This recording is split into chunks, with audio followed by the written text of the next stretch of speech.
Hello বন্ধুরা, আমি পাই তোমাদের সকলকে আমার চ্যানেল অগ্রিসা সায়েন্স ক্লাসে স্বাগত।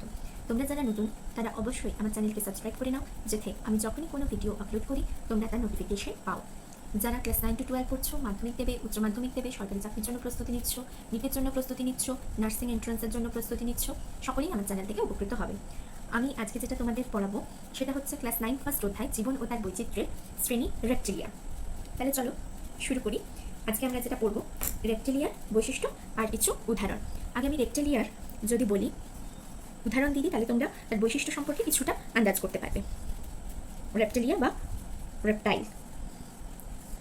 রেপ্টিলিয়ার বৈশিষ্ট্য। রেপ্টিলিয়া বা রেপটাইলের বৈশিষ্ট্য হচ্ছে আমরা দেওয়ালে টিকটিকি দেখি, ঠিক আছে, সাপ দেখতে পাই, গিরগিটি দেখি, উড়ন্ত টিকটিকি, কুমির, এই সমস্তটাই হলো রেপ্টিলিয়ার উদাহরণ। তাহলে মোটামুটি আমি যেই উদাহরণগুলো তোমাদের বললাম সেখান থেকে তোমরা এটা বুঝতে পারছো এদের দেহটা কীরকম হয়, শুষ্ক এবং খুব পাতলা একটা আঁশ দ্বারা আচ্ছাদিত থাকে। যে আঁশটা রেপ্টিলিয়াদের থাকে তাকে বলা হয় এপিডার্মাল আঁশ। দেহের একদম বাইরে একটা পাতলা আঁশের মতো অংশ থাকছে। আমরা কুমিরের ক্ষেত্রেও দেখেছি আঁশগুলো বেশ স্পষ্টভাবে বোঝা যায়। টিকটিকির ক্ষেত্রেও কিন্তু আঁশ থাকে। আঁশ টিকটিকিতে আমরা খুব ভালোভাবে দেখতে পারবো। যখন কোনো কালো টিকটিকি আমরা দেখি না, একটু ব্ল্যাক টিকটিকি ছোপ ছোপ, তাদের ক্ষেত্রে আঁশগুলো দেখে বোঝা যায়। তো তাহলে আমরা 1 নম্বর বৈশিষ্ট্যে এটা লিখতে পারো, এরা হচ্ছে মেরুদণ্ডী প্রাণী, মানে ভার্টিব্রাটার আন্ডারে পড়ছে, নোটোকর্ডা মেরুদণ্ডে পরিণত হয়েছে। তাহলে মেরুদণ্ডী প্রাণীর চর্ম শুষ্ক ও এপিডার্মাল আঁশ দ্বারা আচ্ছাদিত। এপিডার্মাল আঁশ দ্বারা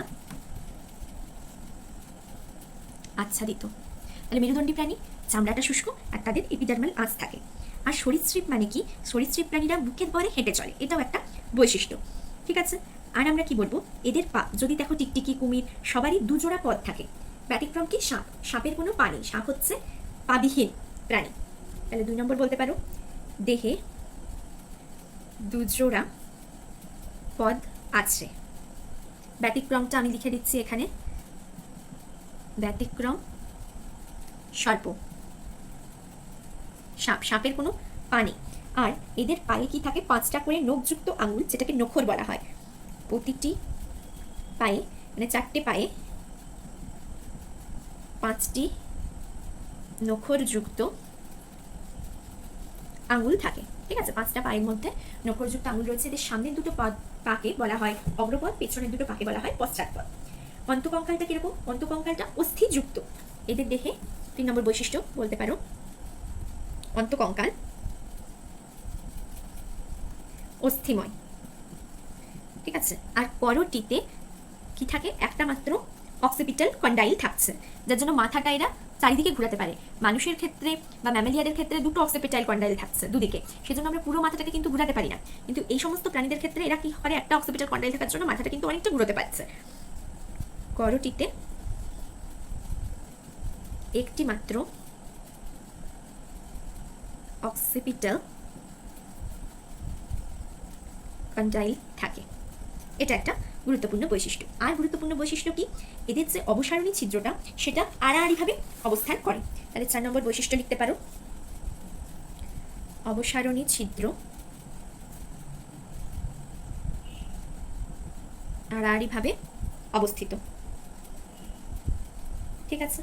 হৃৎপিণ্ডে অসম্পূর্ণ 4টা প্রকোষ্ঠ থাকছে, মানে 2টো অলিন্দ থাকে আর একটা অর্ধবিভক্ত নিলয় থাকছে।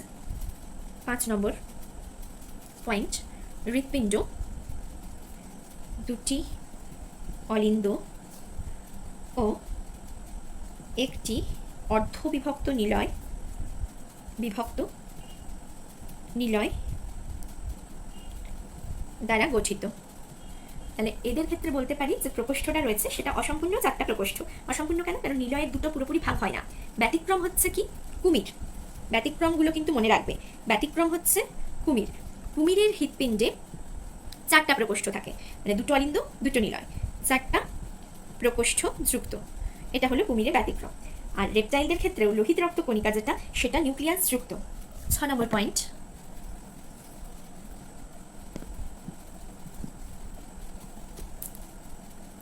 লোহিত রক্ত কণিকা নিউক্লিয়াস যুক্ত। ঠিক আছে, এটা হলো পয়েন্ট। আর কি না, করটিতে স্নায়ু হচ্ছে 12 জোড়া, তাহলে করটিও স্নায়ু 12 জোড়া। আর যদি আমরা বলি এদের ক্ষেত্রে কি থাকে, রেচন অঙ্গ হচ্ছে বৃক্ক, এদের রক্তটাও কিন্তু শীতল। 8 নম্বর যদি বলো রেচন অঙ্গ, বৃক্ক, ঠিক আছে, শীতল রক্ত বিশিষ্ট প্রাণী, রক্ত বিশিষ্ট প্রাণী। এদের ক্ষেত্রেও শীত ঘুম দেখতে পাওয়া যায়, উভচর প্রাণীদেরও শীত ঘুম দেখতে পাওয়া যায়, এদেরও শীত ঘুম দেখা যায়। শ্বাসঙ্গ ফুসফুস, শ্বাসঙ্গের নাম যদি বলি এদেরকে আমরা বলবো শ্বাসঙ্গ হচ্ছে ফুসফুস। আর যদি বলো এরা ডিম পারে, ঠিক আছে, ডিম যারা পারে তাদেরকে বলা হয় ওভিপেরাস, ডিম পারে অর্থাৎ ওভিপেরাস। তাহলে এইগুলো হচ্ছে কি না, এগুলো হলো রেপটাইলের বৈশিষ্ট্য। তোমাদের এক্ষেত্রে বলবে 2-3টে বৈশিষ্ট্য লেখো, কিংবা বলবে ম্যাক্সিমাম হলে 5টা বৈশিষ্ট্য লেখো। তাহলে যেগুলো মেন বৈশিষ্ট্য তোমরা লিখবে, এদের চামড়া শুষ্ক, এপিডার্মাল আঁশ থাকে, 2 জোড়া পা থাকছে। ব্যতিক্রমগুলো একটু মনে রেখো, সাপদের কোনো পা থাকে না, প্রত্যেকটা পায়ে 5টা নখরযুক্ত আঙুল দেখতে পাওয়া যায়, অন্তকঙ্কাল অস্থিময়, করটিতে একটা মাত্র অক্সিপিটাল কন্ডাইল দেখতে পাওয়া যায়, অবসারণী ছিদ্র, এটা ইম্পর্টেন্ট বৈশিষ্ট্য। ইম্পর্টেন্ট বৈশিষ্ট্যের মধ্যে এপিডার্মাল আঁশ, অবসারণী ছিদ্র হচ্ছে আড়াআড়ি ভাবে থাকে, এটা একটা বলতে পারো। শ্বাসঙ্গ ফুসফুস, ঠিক আছে। আর আঙুল যদি বলো 5টা নখরযুক্ত আঙুল থাকছে। এই পয়েন্টগুলো হচ্ছে মেন পয়েন্টগুলো তোমরা লিখবে। রেচনাঙ্গ বৃক্ক, শ্বাসঙ্গ ফুসফুস। হৃৎপিণ্ডের মধ্যে অসম্পূর্ণভাবে 4টা প্রকোষ্ঠ থাকছে, 2টো অলিন্দ, একটা অর্ধবিভক্ত নিলয়, কিন্তু ব্যতিক্রম কি 4টা প্রকোষ্ঠ থাকে কুমিরের ক্ষেত্রে। এটা প্রশ্ন আসতে পারে। এমন একটা রেপটাইল বা সরীসৃপ প্রাণীর উদাহরণ লেখো যাদের ক্ষেত্রে 4টা প্রকোষ্ঠ দেখতে পাই আমরা হৃৎপিণ্ডে, তাহলে অ্যান্সার হবে কুমির, মনে রাখবে। আর এমন একটা প্রাণী যারা সরীসৃপ প্রাণী হলেও যাদের পা নেই, এরকম যদি উদাহরণ বলে সেক্ষেত্রে হবে সাপ। ঠিক এইরকম ব্যতিক্রমগুলো একটু মনে রেখো। লোহিত রক্তকণিকায় নিউক্লিয়াস থাকে, করটিয় স্নায়ু 12 জোড়া, রেচনাঙ্গ বৃক্ক, এরাও শীতল রক্ত বিশিষ্ট প্রাণী, শীত ঘুম দেখতে পাওয়া যায়, ফুসফুস দিয়ে শ্বাসকার্য চালায়, ডিম পারে, সেজন্য ওভিপেরাস। তাহলে এইগুলো হচ্ছে কি আমরা বললাম রেপটাইলের বৈশিষ্ট্য। রেপটাইলের এবার আমরা উদাহরণ বলে দিই। উদাহরণের মধ্যে আমি আগেই তোমাদের বললাম কি সাপ। এবার সাপের যে বিজ্ঞানসম্মত নাম গোখেরস সাপ বলা হয়, সেটা হচ্ছে নেজা নেচা, ঠিক আছে। সাপ যদি বলি আমরা গোখরো সাপ, উদাহরণ হচ্ছে নেজা নেচা, সাপের উদাহরণ। যদি বলি টিকটিকির উদাহরণ, টিকটিকি বললাম, টিকটিকি হচ্ছে হেমিডাকটাইলাস ফ্লুভিভিরিডিস, হেমিডাকটাইলাস ফ্লুভিভিরিডিস, ঠিক আছে। এটা হচ্ছে টিকটিকির উদাহরণ। আর উড়ন্ত টিকটিকি, উড়ন্ত টিকটিকির বিজ্ঞানসম্মত নাম হলো ড্র্যাকোভোলান্স,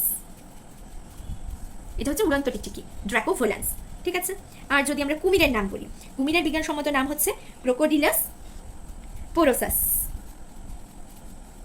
ক্রোকোডিলাস পোরোসাস, এটা হচ্ছে কুমিরের বিজ্ঞানসম্মত নাম। তাহলে এগুলো হচ্ছে উদাহরণ যদি বলে সরীসৃপ প্রাণীর, তাহলে তোমরা বলতে পারো এটা হচ্ছে সাপের উদাহরণ, টিকটিকি, উড়ন্ত টিকটিকি, কুমির, ঠিক আছে। তাহলে আজ এই পর্যন্তই থাক। নেক্সট দিন আমরা যেটা পড়বো সেটা হচ্ছে অ্যাভিস শ্রেণীর।